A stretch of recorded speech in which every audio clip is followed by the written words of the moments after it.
Welcome back সবাইকে। আবারও আমরা চলে আসলাম HTML এর দ্বিতীয় ভিডিও নিয়ে। এই ভিডিও সিরিজের প্রথমে আমরা আলোচনা করেছিলাম HTML কি, অর্থাৎ HTML ইন্ট্রোডাকশন, এবং আমরা হ্যালো ওয়ার্ল্ড নামে একটা ওয়েব পেজ তৈরি করেছিলাম। আজকে আমরা জানবো যে কোনো একটা HTML এর কিভাবে আমরা হেডিং লিখতে হয়। কারণ হচ্ছে আমরা যখন আমরা লিখি, কোনো কিছু লেখার আগে আমাদের হেডিংটা লিখতে হয়। যেমন ধরো তোমাদের পরীক্ষায় একটা প্যারাগ্রাফ লিখতে দেওয়া হলো,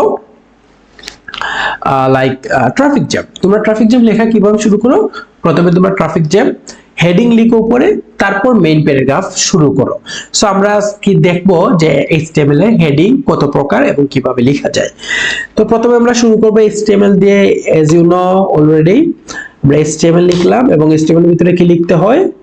বডি লিখতে হয়। আর বডির আগে যে হেড সেকশনটা আছে বলছিলাম, ওইটা আমরা পরবর্তীতে শিখবো আরেকটু পরে।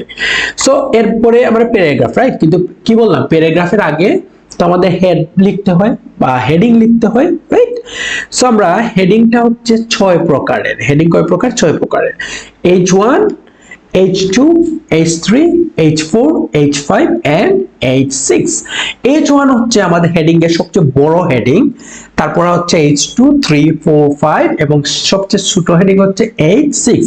এবং হেডিং এর ভিতরে তুমি যা লিখবা সেটা কিন্তু তোমার অবশ্যই বোল্ড আকারে আসবে। যেমন আমি যদি লিখি এখানে, যে তোমাদের একটু আগে বললাম traffic jam, traffic jam. Traffic jam paragraph শুরু করার আগে আমার ট্রাফিক জ্যাম লিখতে হবে না, এভাবে হেডিং লিখতে হয় না। লিখলাম H1। এই দেখো H1 আমরা কি করলাম? শুরু করলাম এবং শেষ করলাম। এটা একটা কন্টেইনার ট্যাগ, রাইট? আগে ভিডিওতেই আমরা এটা সম্পর্কে আলোচনা করেছি, H1। তারপর আমি এগুলা একটু কপি করে নেই, তাইলে আমার জন্য ইজি হবে। কন্ট্রোল সি দিয়ে কপি করে নিলাম। সরি, পুরোটা মানে কপি হয় নাই। ওকে,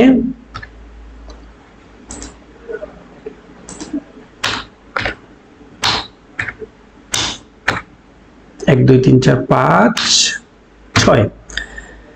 তাইলে আমি যদি, তোমরা পার্থক্যটা বুঝতে পারবে এখানে।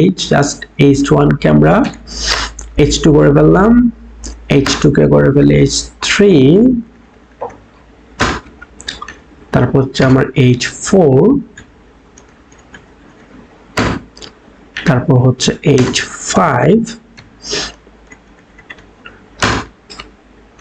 and lastly H6। এই হচ্ছে আমি 6টা হেডিং দিয়ে দিলাম।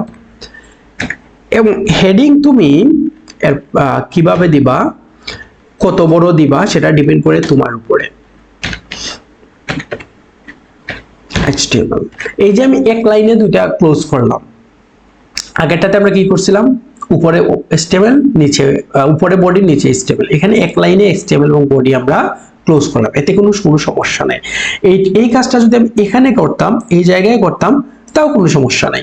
লাইনের উপরে কিন্তু কোনো কিছু ডিপেন্ড করে না, ঠিক আছে? সো তোমরা একটু পরে এটা আরো বেশি ক্লিয়ার হবে। লাইনের উপরে কোনো কিছু ডিপেন্ড করে না। আমি সমস্ত কোড যদি একই লাইনে লিখতাম, তাও কোনো সমস্যা নাই, ঠিক আছে? মানে পার্সিং এর সময় ওরা ট্যাগ দেখবে, তোমার কি বলে, কোন লাইনে কি লিখছো এটা দেখবে না।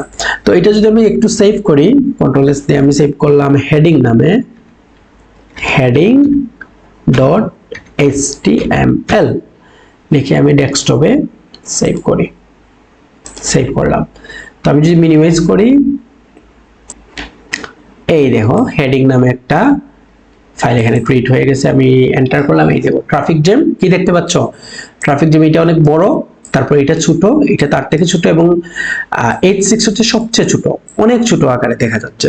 তো আমি যদি একটু জুম করি, তাইলে হয়তো বা তোমাদের জন্য আর একটু ক্লিয়ার হবে। এই দেখো এখন হচ্ছে একটু ক্লিয়ার হচ্ছে না? তো এটা অনেক ছোট H6টা, এবং এই হচ্ছে H1। তো এখন তোমাদের মর্জি মতো, হ্যাঁ, তোমরা যখন ওয়েব পেজ তৈরি করবা, তোমাদের কত বড় হেডিং তোমরা নিতে চাচ্ছ এটার উপর ডিপেন্ড করে তোমরা 6টা টাইপ আছে হেডিং এর, হেডিং গুলো তোমরা নিতে পারো। এবং আরেকটা জিনিস মাথায় রাখবা, এই যে হেডিং কিন্তু অটোমেটিক্যালি বোল্ড হয়ে আসে।